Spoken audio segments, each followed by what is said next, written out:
Всех приветствую на канале Творческий сундучок. С вами Татьяна. Я готовлю новогодние подарки и хочу поделиться с вами. И один из самых быстрых по изготовлению подарков – это прихватки. У меня есть ткань, это двунитка, вот с таким новогодним рисунком. Рисунок на ткани располагается часто, и чтобы не промахнуться с выбором, с размерами, я изготовила вот такую рамочку. Внешние стороны рамочки 10 на 10, ну а внутренние 8. Этот шаблон отлично помогает, как выбрать отдельный фрагмент. И в этой рамочке видно, как расположить рисунок по центру.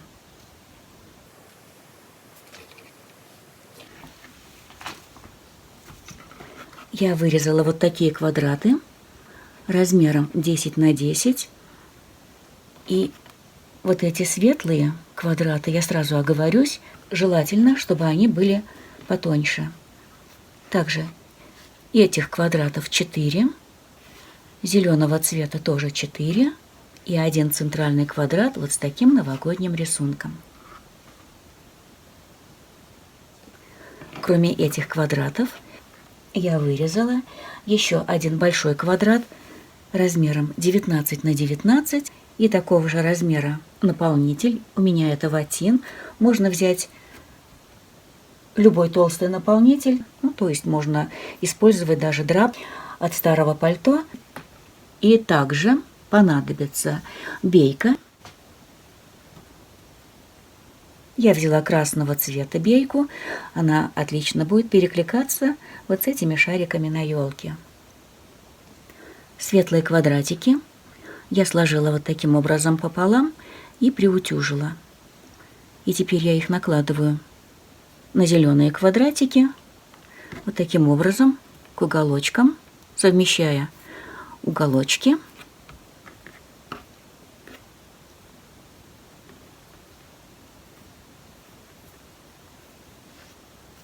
И все квадратики я сейчас сострочу по двум сторонам. Отстроченные детали мы собираем вот таким образом, складываем.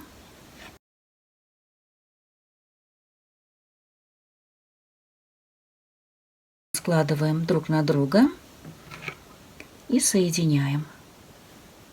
Вот я сострочила по 2 квадратика, разутюжила швы и соединяем дальше спаренные квадраты.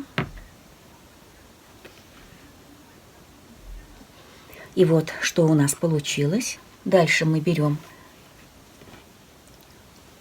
квадратик с елочкой, размещаем посередине. И вот эти края заворачиваем вот таким образом.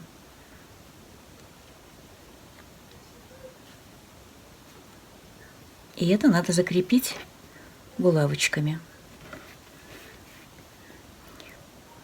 Мы все это проделываем с каждой стороны.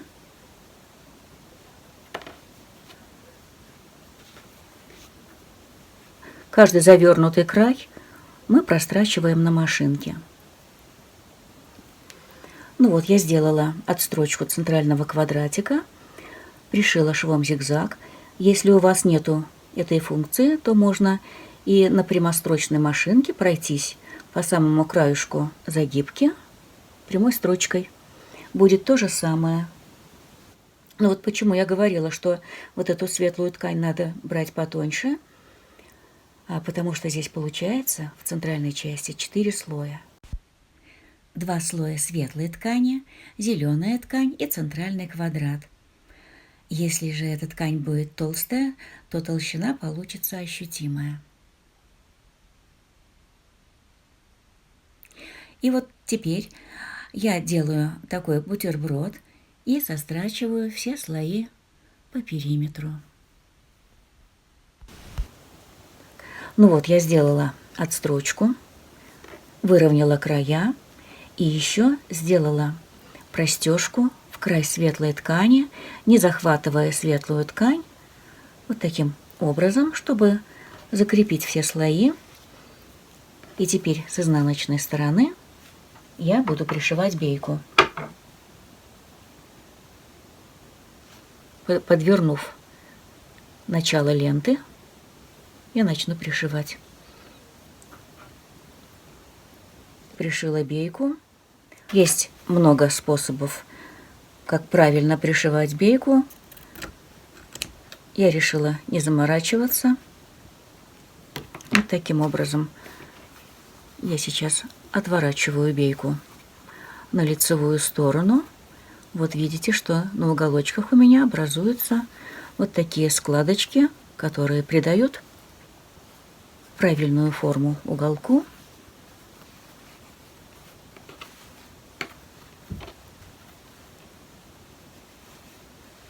Ну вот я сейчас подверну.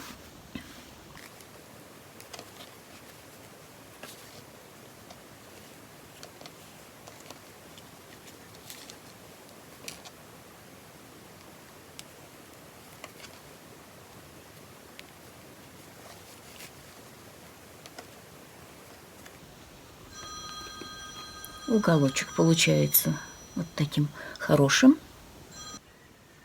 Беечка пришита. То есть я пришила с изнаночной стороны, отвернула на лицевую сторону и прошила в край. Осталось пришить петельку.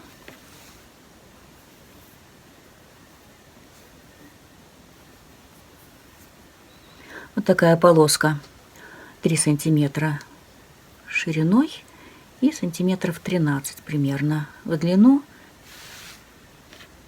Заворачиваю и отстрачиваю на машинке. Так вот, готовая тесемка, длина ее 14 сантиметров. И пришью я ее в виде вот такого бантика. Так, вот здесь проложу строчку.